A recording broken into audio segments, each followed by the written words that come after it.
नमस्कार मंडळी, श्री स्वामी समर्थ. माझ्या जस्ट नेहाज डेली ब्लॉग मध्ये तुमचं सगळ्यांचं स्वागत. नमस्कार. नमस्कार. मला सांगा, या आपली जी निर्भा देवी आहे, जागृत देवस्थान म्हणून जे काही आहे म्हटलं जातं, स्वयंभू आहे, तर त्याची जरा त्याच्या मागच्या मंदिरामागची कथा सांगा तुम्ही, काय आहे? साधारण 1960 साली इथे जे वस्ती होती ती अतिशय माफक प्रमाणात होती आणि एका भक्ताला त्या देवीने सांगितलं की इथं माझं चिंचेगाली मी आहे, तर तू मला वर काढ. त्यांनी तसं सर्व गावकऱ्यांना मिळून सांगितलं की असं असं आहे, तर आपण बघूया, तर प्रयत्न करू. मग तिने दुसऱ्या दिवशी परत येऊन सांगितलं की मी इथे स्वयंभू आहे, मला वर काढल्यानंतर एका दिवसामध्ये तुला मंदिर बांधायचं आहे. एका दिवसात? हां. मग ते तसं शक्य नाही, कारण का आपण काय देव नव्हे की देवाच्या जोडीने आपण काम करणार. बरं. त्यासाठी 3 दिवस लागले मंदिर बांधायला. आणि मग त्यांनी ते व्यवस्थित, म्हणजे पहिलं छोटं मंदिर होतं असेल? छोटं मंदिर काही नाही, आतमध्ये जमिनीमध्ये गाडलेली मूर्ती होती आणि ती वर यायला बघत होती. इथले जे काशीनाथ पाटील म्हणून आहे, तर त्यांनी गावकऱ्यांना सांगितल्यानंतर मग गावकऱ्यांनी कुदळ फावडी घेऊन इथे चिंचेचं झाड होतं, त्या चिंचेच्या झाडाखाली ती स्थायिक होती. मग तिला वर काढण्यात आलं, पण ती म्हणाली की मला मंदिर एका दिवसात बांधून त्याच्यात बसव.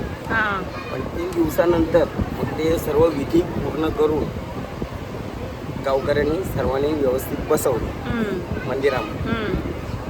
जेवढी मूर्ती वर आहे, 2 फूट मूर्ती वर आहे. ती गाभाऱ्यामध्ये 2 फूट आहे आणि खाली जमिनीमध्ये 4 फूट आहे. म्हणजे एकूण 8 फुटाची मूर्ती आहे. मग ते व्यवस्थित तवत्रा वगैरे बांधून घेतल्यानंतर आता त्याचा उत्सव अशा प्रमाणात सुरुवात होते की मी इथे स्थायिक आता 30 वर्ष आहे. 30 वर्षापूर्वी मनात आलं की मी अगोदर 35 वर्ष मी माझगाव येथे राहत होतो.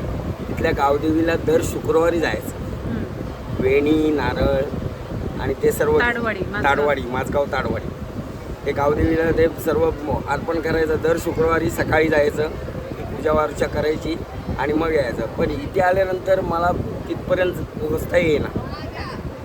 मग मला एक दिवशी दृष्टांत झाला की तू इथे काहीतरी चालू कर. आणि त्याप्रमाणे मी इथे कोजागिरीच्या दिवशी 1996 साली कोजागिरीच्या दिवशी मी आरतीला सुरुवात केली. आणि तिथपासून मी मंगळवार आणि शुक्रवार, पहिले मंगळवारीच करत होतो, पण शुक्रवारी पण सुरुवात केली, कारण देवीचे 2 वार, मंगळवार शुक्रवार. मग ते देवीच्या वारी सुरुवात केल्यानंतर भक्त मंडळी जमा व्हायला लागली, सेवेकरी जमा व्हायला लागले. ही सकाळची पण आरती व्हायला पाहिजे. एवढं सकाळी मला शक्य नाही, कारण मी दुकान चालवत असल्यामुळे मला सकाळी येता येणार नाही. पण संध्याकाळी मात्र मी नक्कीच आवर्जून येईन आणि त्या आरतीला सुरुवात करेन. माझ्या कालच्या ब्लॉगमध्ये तुम्ही पाहिलं श्री आई निर्भा देवीच्या यात्रेचे काही क्षण जे मी तुमच्याबरोबर शेअर केले.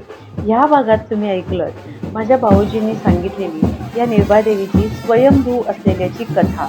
आता पुढच्या भागात तुम्ही ऐकाल माझ्या भाऊजींना आलेली प्रचिती.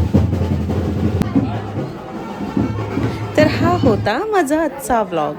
Please like, share, comment and subscribe too. भेटूया पुढच्या ब्लॉगमध्ये. थँक्यू.